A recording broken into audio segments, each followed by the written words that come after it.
What's up? It's Tom. We're going to continue this trade discussion we started yesterday. Again, delving into no baseball madness, idle mind, idle hands, brain working on mock trades too hard, Tom, here. So, yesterday we figured out how we're going to clear up some payroll space to add some money, speculating that given the Twins' financial situation, given their drop in attendance, da da da da da da da da. Wanted to try to make this potentially as realistic as possible and kind of come up with an interesting scenario. So, again, I called it fan fiction yesterday. Approach it from that perspective. But moving forward into, okay, we've made that trade that looks like the Twins are going to sell. Now, what does this look like when we actually use that flexibility?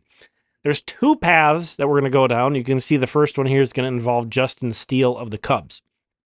So the first path was me sitting down and thinking, okay, who in the potentially in the market is like the guy who I think would be a shoot for the moon, just a massive, massive get, a big time trade. And I understand if a lot of people, if Justin Steele doesn't have the name recognition associated with that, but look at the numbers.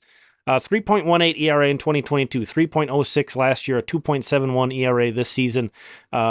This guy is legitimately one of the best left-handed starting pitchers in all of baseball. You can see his savant profile.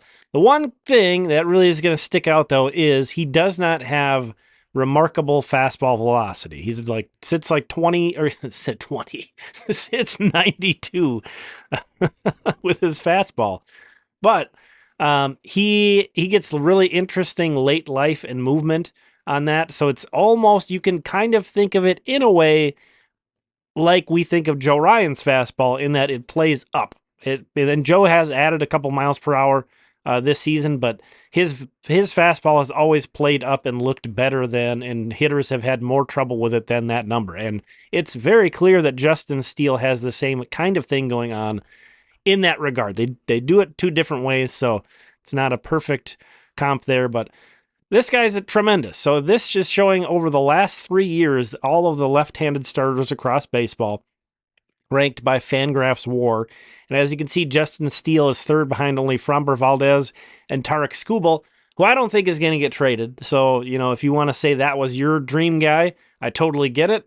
I just don't think he's going to get traded. And on top of that, if he is going to get traded, this is Skubal we're talking about, Detroit's going to make the Twins pay, more. It's pretty significant more than any other team to let him be traded inside the division. Justin Steele, again, third highest WAR among left-handed pitchers over the past 3 seasons. Again, I don't know that he has that big of a profile, but I think this guy is outstanding. Top 5 Cy Young guy last year. So was 5th in Cy Young voting behind Blake Snell, Logan Webb, Zach Gallen, and Spencer Strider last season for the Cubs. Legit, excellent, top of the rotation starter. He also has 3 more years of team control. So is Justin Steele going to be available? I don't know. Again, this was sort of me trying to identify the guy who could be, because the Cubs are in last place. But they don't have a lot of motivation to get rid of this guy. They shouldn't, because they, I'm sure, are hoping to compete within the next 3 seasons. But, it's been a down year. Maybe they're kind of looking to shake some things up. They need bats. So that I do think the Cubs and the Twins match up pretty interestingly with trades in general. That's something to keep in mind if you're thinking about what teams might suit a Twins trade. So yeah, not a free agent until 2028. So this is one of the best left-handed starting pitchers in baseball with a load of team control. This is a big-time get. A 2.71 ERA, a 3.22 FIP this season. He did miss some time, but he's got 86 and a third innings under his belt. Super fastball heavy. You see there, throws 60% fastballs, only about 30% sliders. In addition to that, slider is excellent as well. So he kind of in a similar vein to Joe Ryan in that regard as well. Not only is it a unique fastball that plays up, but it's one that he can just use a great deal. This guy throws a ton of strikes. He doesn't walk a lot of guys. I think this profile really fits what the Twins would be looking at. I think this is a Twins feeling guy for sure. Here's the problem. It's going to cost a lot. It's going to cost a lot, and the Cubs don't really have much reason to trade this guy again. This is a top-of-the-line starting pitcher with 3.5 years of team control. I'm sure there are a lot of Cubs fans that are just saying, why would we even entertain this? So remember, when we're throwing these trade ideas out, you also have to put yourself into the position of the team trading the guy away. It's easy to say, oh, the Twins should be interested in this guy. And that's a gripe I have about a lot of trade deadline and trade discussions is nobody takes the second step to be like, well, here's a package, because you can look dumb. It's really hard to know how front offices value these guys. And especially when a guy like Steele isn't made available, that a guy with this much trade or team control is not made available that often. So it's not like we have a ton of trades that we could look back on. And then, of course, every team has a little bit different needs than others, so you can't just try to comp this to another trade and put it together from there. It's very difficult to do this. I'm not afraid to look stupid, though, and my assumption is to get this to happen, you got to pick one of these guys. And I can feel the sticker shock coming from Emmanuel Rodriguez or Brooks Lee. I'm pretty sure to get the Cubs to be entertained in getting rid of Justin Steele, that is what it's going to take. That's what you're going to have to start at least with. Don't think you'd have to add much or maybe anything else. And I think the Cubs, they're in an interesting spot. Because again, I don't think they need to kick off some kind of big long rebuild. And I don't think their system is like, oh, they need like a really big package because they need to just fill their system. I think they are just going to aim, if they made Steele available, for a premium dude bat, and that would be sort of all that they would be focused on. I think that would make the most sense. What's your thoughts? giving a moment to sort of digest that. What are your thoughts on that? Because I see a lot of people. There's always a lot of varying opinions on what the Twins should do at the trade deadline, but I see a lot of people complain that the Twins never do anything big when they're in a position to do something big. They never shoot for a top guy. Justin Steele, I mean, to me, he would be the Twins' number one starter. He's a left-hander, so you could bring that to the rotation, something they don't have right now. I can't feel good enough about this to say I would do this, but if this trade went down, I couldn't be upset about it, because again, you're getting this season and 3 more seasons of a guy that you can envision being at the top of your rotation. And pitching is so hard to develop. It's so hard to buy. The Twins can't buy top of the rotation pitching. That's just not going to happen. This would be a very unique opportunity for the Twins to get a top of the rotation starter with multiple years of team control. I don't want to see Emmanuel Rodriguez go to another team. I don't want to see Brooks Lee go to another team. But again, you have to give something to get something. And sort of what I would, if this really went down, my immediate thing would be just to grab onto Luke Keeschel and hold him tightly and say, if it was Brooks Lee going, Luke Keeschel's already a second baseman. And as you can see from Baseball America, they have him rated as the 48th best prospect in all of baseball. If it's Emmanuel Rodriguez leaving, well, guess what? Luke Keeschel is also playing a bunch of center field right now. You can see that's the bigger picture here, is his fielding since being drafted. Last season, he played mostly second base. They did mix him in at a couple other spots. This year, a back injury had him DHing primarily earlier in the year. Now he's playing more in the field. He's basically splitting time between second and center field, which is really interesting. So one of these guys, if you traded him away, you could kind of make the argument that, well, the emergence of Luke Keeschel has kind of replaced those guys. You have so much other position player depth. You just drafted Kalen Culpepper as well. So that kind of helps ease that pain too. You just injected your system with a bunch more position player depth. Again, it doesn't feel good. It doesn't feel great. But what do you think? What do you think about that? I wanted to present that as we're going to go get a top of the rotation guy. And on the money side, Steele is only in the first year of arbitration. He's making $4 million this year, so the Twins would only have to pay him like $1.6 million the rest of this year. Of course, being a guy who's pitched this well and has a top 5 Cy Young finish, he's going to get expensive. But you hope that he gets expensive through arbitration. that means he's pitching well. So it's something to think about. And again, I can't get comfortable enough to say that I want to see this happen, but it would be fun. It would be fun to see the team really go for somebody to help immediately and in a big way and the most pressing need. Because I don't know, we're going to talk about a more realistic option next, but I don't know how much like another, number 3 starter or somebody like that really pushes the needle in getting this team any farther than they can on their own. I'm not saying it's not going to help. It certainly will help, but let's talk about that though. Yusei Kikuchi. That's my kind of more scaling things back, talking about a more realistic probably target. Actually, just today, I think it was Dan Hayes of The Athletic. It was reported that the Twins are likely looking for a rental, which I wasn't surprised to hear at all. And especially since they have so much of their rotation is going to be back next season. So it makes sense. And I think Yusei Kikuchi is a much more realistic. It's interesting that, yesterday we talked about moving Max Kepler to clear out money. If you were to ask me who's like the Max Kepler of starting pitchers, Yusei Kikuchi would be a pretty good answer to that, because he also is very talented, but pretty inconsistent. And kind of the funny thing is the dollars match. Max Kepler was on an expiring contract making $10 million. Yusei Kikuchi is on a expiring contract making $10 million this year. So we just cleared out that Kepler money. This is exactly a match for that money we cleared up. You can see he's got a 4.42 ERA, but the 3.68 FIP is much more impressive than that. A guy that can he can go on like month-long stretches where he's dominant, not just good, not just solid, but dominant. But then he also has some times where he's bad, and a lot of that shows up in the Baseball Savant sliders there. You see a lot of red, you see a lot of blue. Average exit velocity, barrel percentage, hard hit, those are terrible. But he gets a lot of strikeouts. He doesn't walk a lot of guys, throws hard. So, he's in that, he's not in that Justin Steele range. I don't think he's anywhere close. But a guy that I think would be an upgrade for the Twins.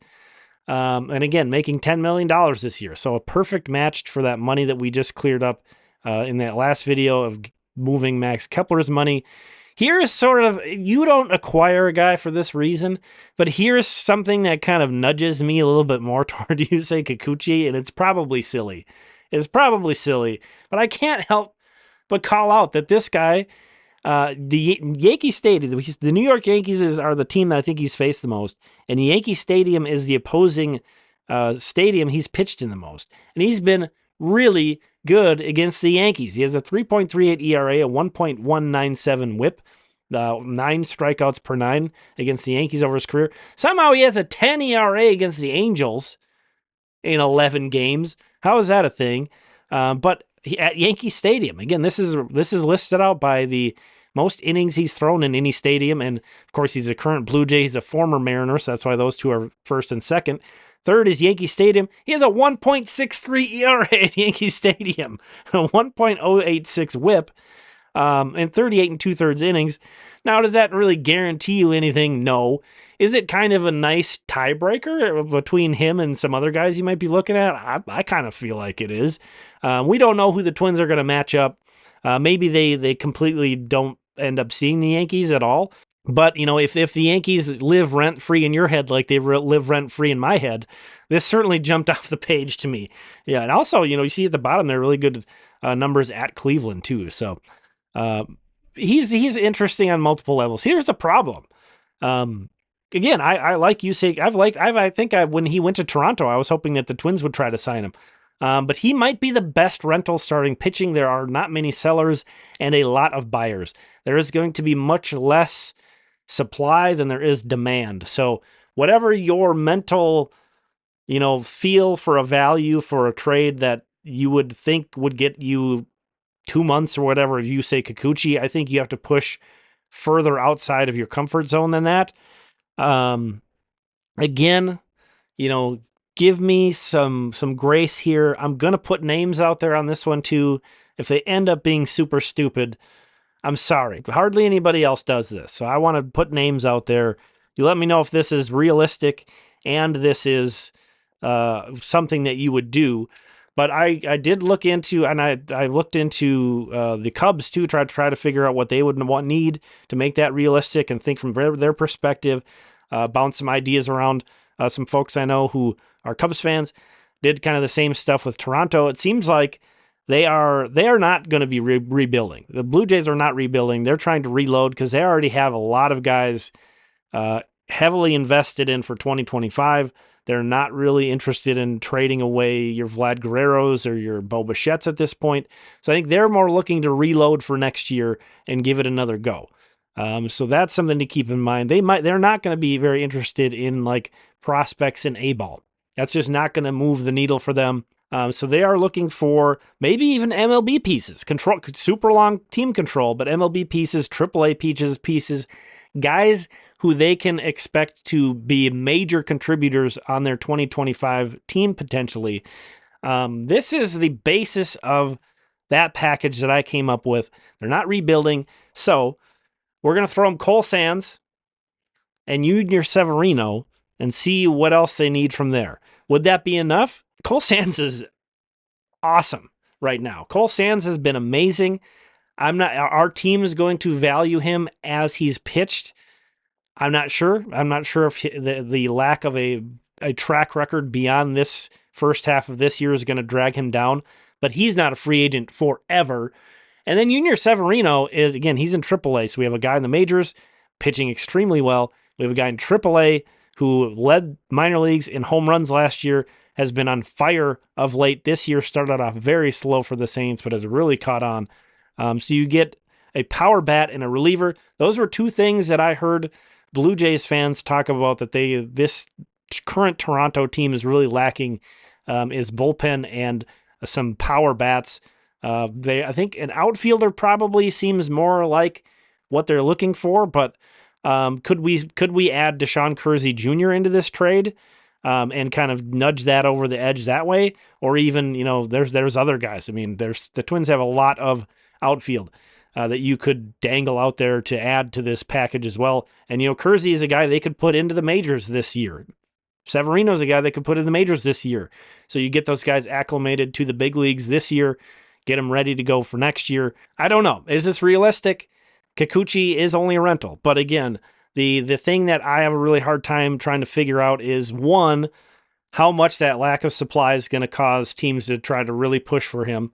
And two, what Toronto wants. I think it's easier for me actually to build the trade packages where like the Twins would be giving up a guy in A-ball, who's probably not going to be in the majors for a while, or a package, more of a depth package of prospects. This was challenging for me to try to figure out what a team that wants to compete next year would want in a trade. I love this. This illustrates pretty well how good Cole Sands has been. A sub-1 whip, a 29 K percent, and a 4 walk percent. Ridiculous. He has been outstanding. Why can the Twins afford to potentially lose him? Well, Brock Stewart's coming back. Jorge Alcala's been amazing. You can always convert Louis Varland to the bullpen. You could always convert David Festa to the bullpen. You could always convert Chris Paddock to the bullpen, which is probably what happens if you're acquiring Yusei Kikuchi. Oh, by the way. So yeah, losing Sands, a guy who as it stands, you can pencil into your bullpen for like 5 more years. That would be rough.